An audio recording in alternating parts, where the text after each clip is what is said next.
Greetings, friends. Today I'm going to give you a video about how to cite your information, both paraphrases and direct quotes, in your discussion posts. And this information also you can take with you later on when you write papers and so on and so forth. This video will also review what you need to do when you are citing an author inside your textbook, but the person actually isn't the person who wrote your textbook. So how do you deal with that situation? I'm going to demonstrate that as well.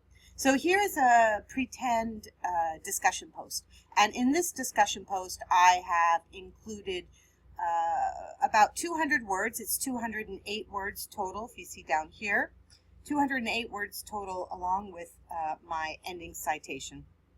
And that's about how long most of your discussion posts are supposed to be about, the very first one especially. It's usually 150 to 250 words depending upon what institution you are attending.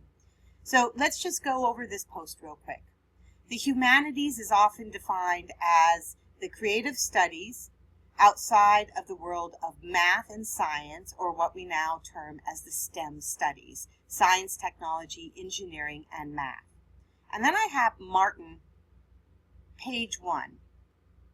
Now, I took some of this definition from my textbook, and even though I put it into my own words, so therefore I paraphrase this information, I have to still cite the information, because this idea of what humanities is and how it's defined is not a common knowledge idea. So we always have to cite anything that we get from somebody else, even if it seems like common information. But if you've never heard it before at all, or you've heard it before but you're taking the information from a text somehow, you need to cite that information. So if we come into this textbook, and I have a digital textbook here, but my digital textbook also gives me page numbers. If I go to the first page, this is where I took my quote from. Today we think of the humanities as those broad areas of human creativity and study, such as philosophy, history, social sciences, the arts, and literature, that are distinct from mathematics and the hard sciences, mainly because in the humanities, strict, observant, or scientific standards are not usually dominant. So I took part of this definition and used it as a paraphrase to give my definition in the discussion post. So I must cite that information. Now, because I am doing this in MLA form, you notice that all I put here for the citation is the last name and the page number. That's all you need. And you could put this in the various other places. For example, if I wanted to do it this way, I could. As Martin defines it, the humanities, and then I would just take Martin's name out of here, and I just put page 1. Okay? And that would be it. Okay, so as long as you have the last name in the sentence somewhere and the page number, you are fine. And because I have my work cited down here, right, we know that Martin, this person here, wrote this book, Humanities Through the Arts. And just a really quick note, guys, I am doing this video in what's called Grammarly. In Grammarly, I can't do italics. This is a book title. Normally, your book titles would be in italics. But if you are working in a discussion post or sometimes different online forums where you can't use italics, use a single quotation mark, which is what I'm doing here. And that tells your reader that it is a title of a book. Okay? But if you have the availability to put this in italics, do so. All right.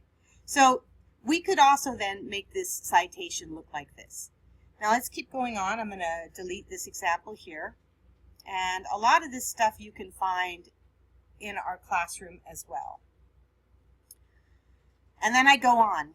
The bigger question might be this: why does this word contain the word? It shouldn't be world. This is why we have to edit. There we go. Human. The humanities, whether we are looking at art, theater, philosophy, history, or music, strives to uncover human motivation. Why do we do what we do, and what are the ramifications of those actions and decisions? Simply put, the humanities explores the human condition and what it means to be human. This is not to say that the hard sciences ignore this line of questioning, but they approach this study very differently. As Barrow points out in his book, Man's Emerging Mind, and because this is a book and I can't do italics here, I really should have this. Colons are usually outside of your quotation marks, whether it's a single quotation mark or a double quotation mark.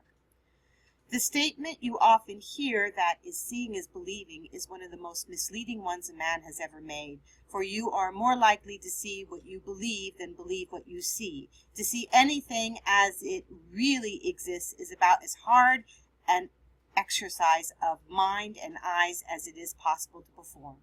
And so I have this citation here. And what is this citation here? Well, this quote was inside our textbook, and it was on page 56. So if I go back to page 56,